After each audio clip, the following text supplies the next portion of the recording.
Hola, bienvenidos a Neuroeducación. Para este momento tenemos el episodio número 8 y vamos a proceder a hacer una breve explicación de esta palabra. La convención, vamos a hacer una convención, vamos a llegar a un acuerdo entre ustedes que son las personas que están viendo neuroeducación y neuroeducación que produce el contenido que a ustedes les parece útil quizás o les gusta un montón. Esta convención es un acuerdo al que vamos a llegar. Cada vez que veamos estas siglas estas letras S, T, D, vamos a entender que estamos hablando del sistema de toma de decisiones, ¿ok? Tienen unos engranajes, así como unos dientecitos, porque esto es un mecanismo, ¿ok? Un sistema de toma de decisiones. Vamos a hacer referencia a esto y vamos a hacerlo más práctico para cuando mencionemos este sistema, ustedes ya saben, el sistema de toma de decisiones. Bien, en esta plancha vamos a hablar de la consecuencia de la crianza. Recordemos que la crianza es un tiempo en el que se hace un ingreso masivo de ideas, conceptos, que pues, ¿qué tipo de ideas, qué tipo de conceptos?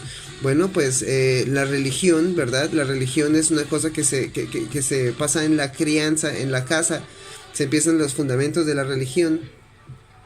Y lo que vamos a analizar de esto, de esta consecuencia, es, ok, si bien tenemos, todo es dualidad, todo es dual, ¿sí? Cierto, falso, arriba, abajo, izquierda, derecha, ¿cierto? Entonces tenemos que entender que esta información, esta parte que entró a nuestra mente por medio de la crianza, no es ni cierta ni falsa, solo que debemos comprender, en vez de buscar esta analogía, esta forma de analizar estos datos, vamos a entender que la causa y el efecto, ¿sí? Hay algo que causa un efecto, ¿sí? Por ejemplo, las raíces bien alimentadas dan un efecto en unas ramas con unos buenos frutos, ¿vale? Entonces tenemos que no vamos a estar pensando aquí, o sea, vamos a tratar de cambiar este pensamiento de si algo es bueno o es malo. Aunque vamos a tener que utilizar eventualmente estos conceptos para aclararlos, aunque son bastante ambiguos. Hay mucho trabajo por hacer con estos dos conceptos. Entonces vamos a no calificar las cosas como bueno o malo, porque esto nos genera un error en el sistema de toma de decisiones. Pip, pip, pip, pip, pip. Error, sí, nos da un error. Nos ayuda más a comprender las cosas con este pensamiento, causa-efecto. Por ejemplo, analicemos que esta religión fue hecha en Roma y por Roma, para Roma. La cuestión es que ¿por qué este libro es la sagrada escritura? O sea, lo que no se cuestiona. La sagrada voluntad, lo que no se cuestiona, ¿cierto? O sea, vamos a tener que analizar cómo es que este libro llega a imprimirse de esta forma que conocemos hoy día. Aquí hay un compendio de ideas que también tienen unas consecuencias. Hay unos rituales impuestos por ellos, ¿cierto? Por estas creencias ha habido guerras, ¿cierto? Guerras, muerte, esclavitud, más esclavitud, y esto hace toda una forma de vida, toda una forma política, económica, se manejan los recursos y todo el comportamiento es muy afectado por estas creencias. La religión realmente mueve al ser humano. Por ejemplo, hablando de causa y efecto, el miedo que causa exhibir un muerto, ¿sí? Bueno, es que aquí tenemos, él es el revolucionario, el visionario, el que vino con un gran mensaje. ¿Y qué hicieron ellos? Lo mataron, ¿verdad? Y hay que entender, por ejemplo, una pequeña cosa de esta, una pequeña gran cosa, porque todos los aspectos de esta compendio de ideas y pareceres y conceptos, pues es bastante importante en el comportamiento nuestro hoy día. Vamos a hablar, por ejemplo, de lo que es la palabra war marketing, ¿cierto? War viene de guerra, o sea, la publicidad, marketing de guerra, marketing de guerra. Entonces hablemos que a Jesús lo matan en una cruz, ¿verdad? Pero esto es solamente un símbolo, esto es un símbolo. Ahora, ¿qué tal que el empalamiento, o sea, atravesar con un palo todo un cuerpo, hubiese sido la muerte que le hubieran designado a Jesús? Que le hubieran cortado la cabeza y la hubieran empalado. Entonces el símbolo del cristianismo no hubiera sido una cruz, sino una rayita y una bolita. Ahora, como la causa y el efecto o sea, nos brinda una utilidad, ¿cierto? El terror es útil, pero ¿útil para qué? ¿Por qué es útil? Bueno, pues evita una intención, evita que unas personas desobedezcan una orden directa, ¿cierto? Evitar una intención de qué exactamente, o sea, en dónde se encierra la mente con estas simbologías, con estos rituales, por ejemplo, exhibir al Hijo de Dios de acuerdo a lo que ellos han expresado, o sea, no que lo sea o que no lo sea, o sea, no estamos debatiendo en si algo es cierto o falso, es que las cosas como se presentan son causas y estas generan efectos. Por ejemplo, ¿qué efecto da la siguiente causa? Por ejemplo, obedezcan a mi representante el Papa, ¿sí? Todo el que es cristiano y católico debe reconocer al Papa como autoridad, ¿cierto? Entonces, ¿quién dijo? Dios, que se llama Jehová. ¿Para quién? Para la humanidad, ¿cierto? Entonces, esto causa cosas, ¿sí? Esto causa cosas. Y en últimas, o sea, no es el señalamiento de, ustedes son los culpables. No, ellos hicieron lo que tenían que hacer. Y en posteriores episodios vamos a analizar cómo fue que se creó esto con datos históricos y bien explicado, bien chévere. Bueno, otras de las causas y los efectos es, por ejemplo, la causa que genera un efecto, la causa siendo poner la propiedad privada, ¿sí? Y volverla el concepto del amor, ¿sí? Entonces el amor se vuelve un ritual tóxico y de hecho es una idea muy frágil, ¿sí? La propiedad privada nos hace discutir y nos hace combatir y nos hace querer defender. Entonces el amor no es propiedad privada, pero entenderíamos esto de la cierta forma, ¿sí?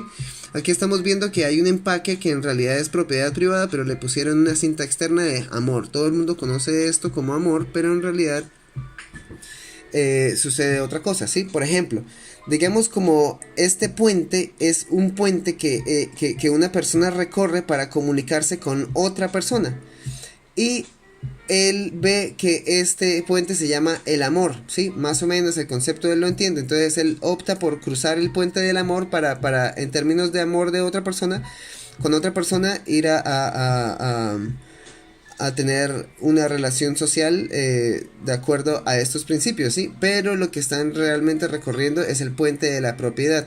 ¿A qué vamos con estos puentes? Bueno, recordemos que estamos hablando de causas y efectos. Bien, vamos a hablar de una receta, detrás de este símbolo, pero no detrás de este símbolo, sino de cualquier símbolo que sea religioso, que represente una autoridad en la mente, porque esto es lo que estamos hablando. ¿Cuál es el efecto de esta causa? Ellos hablan de un diabolei, ¿cierto? Y nos da mucho miedo el diabolei, ¿no? Como el hecho del diablo, porque de ahí viene la palabra diablo. Y lo mezclan con la palabra simbolei, ¿cierto? Entonces, bueno, la receta de este batido de deseo de control, ¿sí? Tú tienes un deseo de control, entonces lo que debes hacer es utilizar unos conceptos de diabolei, simbolei y mezclarlos aquí para confundir las cosas. Bueno, ¿cómo viene siendo esto? Entendamos una cuestión, es muy fácil de comprender. La palabra simbolei significa que nosotros tenemos estas personitas con estas islitas, ¿sí? Y que tienen puentes para interactuar, ¿sí? Esta persona puede interactuar con esta persona, todos pueden socializar, ¿sí? En este mapa mental nosotros todos podemos socializar, tenemos unos puentes que vendrían siendo legítimos, ¿sí? Por ejemplo, si este es el puente del amor, lo cruzas para hablar de amor o tener una relación amorosa con esta persona, ¿sí? Que no necesariamente tiene que ver con sexo, ¿vale? Porque el concepto del amor es una cosa muy útil y que vamos a tratar de explorar en neuroeducación. Ok, entonces tenemos Symboley que nos da estas personitas pudiendo recorrer estos puentes y comunicarse con cada uno de esos otros personitas de forma chévere, de forma constante, fluida. Ok, entonces el antónimo que vendría siendo totalmente opuesto, el Diabolei es el hecho de no tener puentes para comunicarse, ¿sí? Entonces, al mezclar estos dos conceptos nos da una mezcla peligrosa. ¿Por qué? Las personas empiezan a recorrer, empiezan a entablar relaciones amorosas, pero en realidad están firmando contratos de propiedad. ¿Y esto qué significa? En últimas, estas causas, por ejemplo, el amor como la propiedad privada como amor, un representante entre Dios y cada uno de nosotros, el efecto de esta causa, ¿sí? Exhibir a Jesús ahí muerto todo, ¿sí?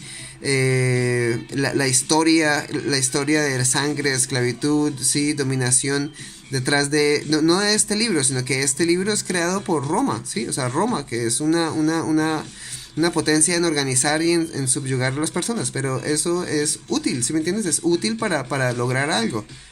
Ahora estamos ahí y ahora vamos a utilizar esta comprensión de causa y efecto para llevarnos aquí a un efecto fructífero, ¿vale?